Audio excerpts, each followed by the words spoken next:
میرے پاس بڑا ہوتا ہے جی میں چیئرمین ہوں، میں کونسلر ہوں، میں ایم پی اے ہوں، میں ایم این اے ہوں، میں فلاں صاحب ہوں، میں فلاں صاحب ہوں. بڑا لوگوں کو میں نے دیکھا ہے گردن میں سریا.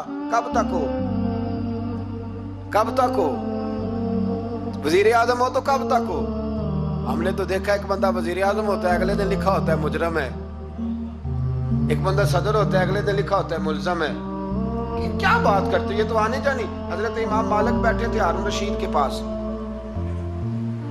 سخت پیاس لگ گئی ہارون رشید کو، اتنی سخت گرمی پیاس. یہ روزہ کھول کے نا کوئی چیز نہ ہو، پانی ہو تھوڑا سا ٹھنڈا سادہ پانی تو دل کرتا ہے سارے پی جائیں. آج حضرت مولا علی نے مثال دی ہے، شیر خدا نے. حضرت علی نے انوکھی بات کرتے کہتے نا مجھے فلاں جان سے پیارا ہے. تو شیر تھے نا تو شیروں جیسی باتیں کرتے تھے. کسی نے پوچھا آپ کو نبی پاک صلی اللہ علیہ وسلم سے کتنا پیار ہے؟ تو فرمانے لگے سخت گرمی سخت پیاس میں جتنا بندے کو ٹھنڈے پانی سے پیار ہوتا ہے مجھے اس سے بھی بڑھ کے اپنے نبی سے پیار ہے صلی اللہ.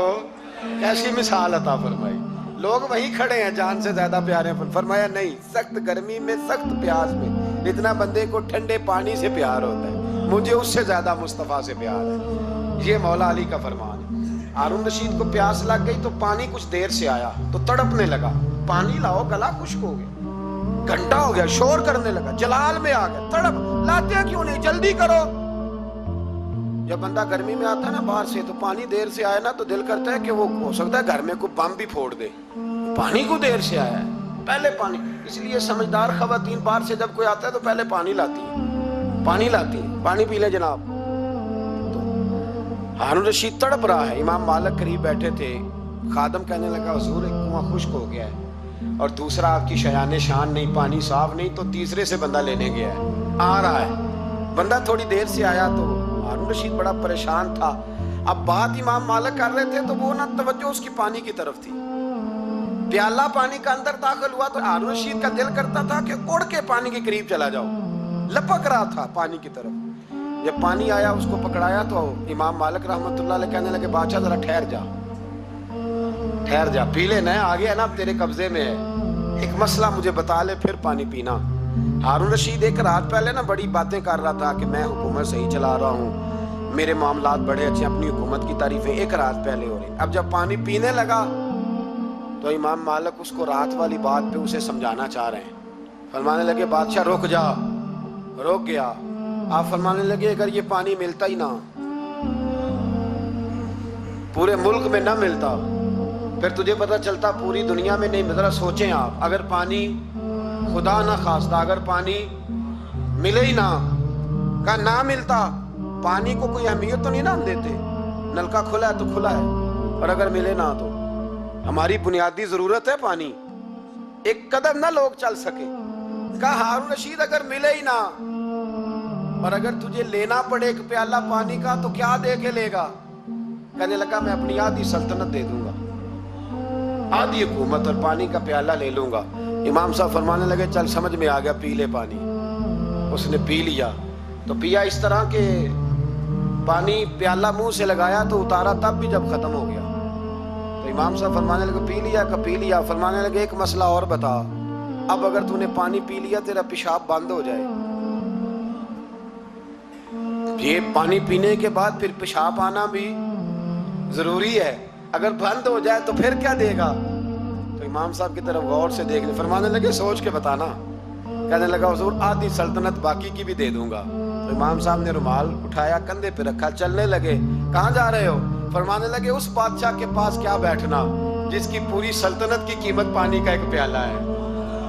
ایک پیالہ پانی کا اگر نہ ملے تو آدھی گئی اور پیشاب نہ آئے تو باقی بھی. کہنے لگے تو کس سلطنت کی باتیں کرتا ہے؟ کل من علیہا، ہر چیز. اب یقین کریں ہمارے پاس کوئی بندہ بیٹھ جائے نا تو ہم اسے ہلنے نہ دیں، ہم اسے کہیں تو تجھے پتہ ہی نہیں اصل بادشاہ میں ہی ہوں.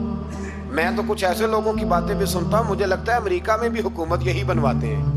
اتنی زبردست گفتگو کرتے ہیں، اتنا اعلیٰ تجزیہ نکالتے ہیں کہ مجھے لگتا ہے سارے ملکوں کے بادشاہ ان سے مشورہ کرتے ہیں.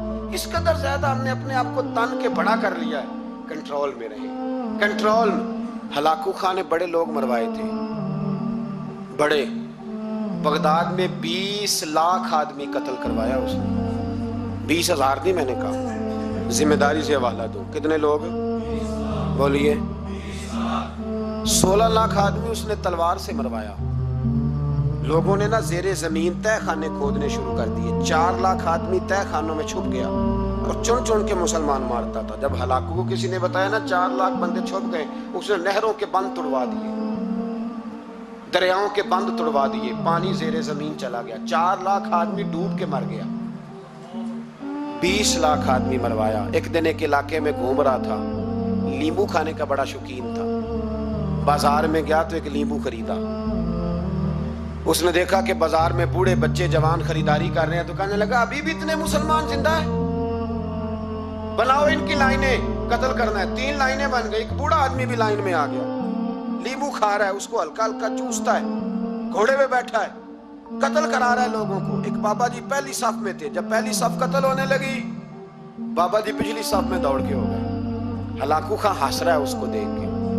معاذ اللہ, جب بندہ ہوتا ہے نا کسی منصب پہ, پھر وہ مذاق اڑاتا ہے دوسروں. بابا دوسری صف میں آیا تو ہلاکو خان نے وہ بھی قتل کرائی, تو بابا دوڑ کے تیسری صف میں. آخری صف کے کونے پہ جب بابا کھڑا ہو گیا نا, تو سارے بندے مر گئے. بابے کو قتل کرنے لگا جلاد. ہلاکو کہنے لگا ٹھہر جا. کہنے لگا بابا تو تیسری صف میں آیا تھا, تیرا کیا خیال تھا بچ جائے گا؟ بابا کہنے لگا خیال نہیں, میرا یقین ہے کہ میں بچ جاؤں گا. میرا شرط یہ ہے کہ یقین ہو اندر. شرط یہ ہے کہ ہنس کے کہنے لگا ہلاکو خان کیسے؟ تو بابا کہنے لگا اگر اللہ چاہے تو بچ سکتا ہوں, اگر اللہ چاہے تو میں. بہت سارے لوگ ہیں ڈاکٹر لکھ کے دے دیتے ہیں نہیں بچے گا, وہ بچ جاتا ہے کیونکہ بچانے والا اللہ ہے. کہا اللہ چاہے تو بچ جاؤں گا. تو ہلاکو کہنے لگا کیسے؟ جب ایسے کیا نا, کیسے ایسے کیا نا, تو لیمبو ہاتھ سے گر گیا. وہ بچے پلیئر نہیں ہوتے, وہ گیند گنتی ہے تو چھلانگ لگا کے پکڑ لیتے. بڑا گھوڑ سوار تھا, نیزہ باز تھا, چھلانگ لگائی لیمبو کیش کرنے کے لیے. کیسے تو کیسے بچے؟ یوں ہاتھ گھمایا, لیمبو گرا تو چھلانگ لگائی, نیچے جھکا. جب نیچے جھکا نا تو گر گیا گھوڑے سے. جو پیر تھا وہ گھوڑے کی رکاب میں الجھ گیا. گھوڑا ڈر کے دوڑ گیا. جب گھوڑا دوڑا تو زمین پر زور زور سے سر لگنے لگا.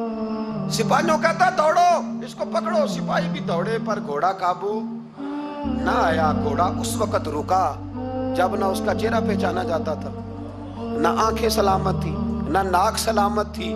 اس کی کھوپڑی ساری اس طرح چور چور ہو گئی جیسے کسی نے ہتھوڑے کے ساتھ پیسی ہو. ہلاکو کی لاش سے خون بہ رہا تھا. بابا ہنس رہا تھا. ایک سپاہی کہنے لگا بابا تو کیوں؟ کہنے لگے میں اپنے رب کی قدرتوں پہ مسکرا رہا ہوں. کل من علیہ فان ویبقی وجہ ربک ذو الجلال والاکرام. کا میں نے اسے سمجھایا تھا کہ بچانے والا بچا لیا کرتا ہے. تو اس نے مجھے, سکندر اعظم نے 32 سال کی عمر میں آدھی دنیا فتح کر لی تھی. تو لوگ پتہ کیا کہتے تھے؟ یہ وہ بندہ ہے جس کو تاریخ نے گریٹ کا لقب دیا ہے. لکی نہیں کہتے, ہم کہتے بڑا لکی ہے بھئی. لوگ کہتے تھے یہ مقناطیسی آدمی ہے, کبھی ناکام ہوا ہی نہیں. سکندر اعظم کبھی ناکام نہیں ہوا. جس علاقے, اور عمر کتنی بھی, اتنی کم عمری میں اتنی دلیری, آدھی دنیا فتح کر لی. ملتان سے گزر رہا تھا تو اسے ایک تیر لگا. کچھ لوگ کہتے ہیں یہاں جہلم کے پاس لگا تھا. ایک تیر لگا اسے. اس نے کہا بندہ تلاش کرو. کسی کی اتنی جرت کہ سکندر اعظم کو تیر مارا ہے, تلاش کرو. جب ڈھونڈنے لگے تو بندہ نہ ملا. تو سکندر نے حکم دیا کہ جس کی آنکھ چمکتی ہے اسے قتل کر دو. مرد بھی مارے, بچے بھی مارے, بوڑھے بھی مارے. تو لا کے لوگ کہنے لگے انسان کوئی نہیں بچا. کہنے لگا میں نے تمہیں کہا تھا جس کی آنکھ چمکتی ہے قتل کرو. بلیاں بھی قتل کرو. ہو سکتا ہے کسی بلی نے منہ میں رکھ کے پھینکا ہو. کتے بھی مار دو, کبوتر بھی مار دو. ہر چمکتی والی آنکھ اس نے بند کر دی. یونان کے قریب ایک بستی کا رہنے والا سکندر عراق کے شہر بابل میں تھا. ملیریا بخار ہوا. کیا کہتے ہیں ہم, چند ٹکیوں کی مار ہے, دوائی کھا لو ٹھیک ہو جائے گا.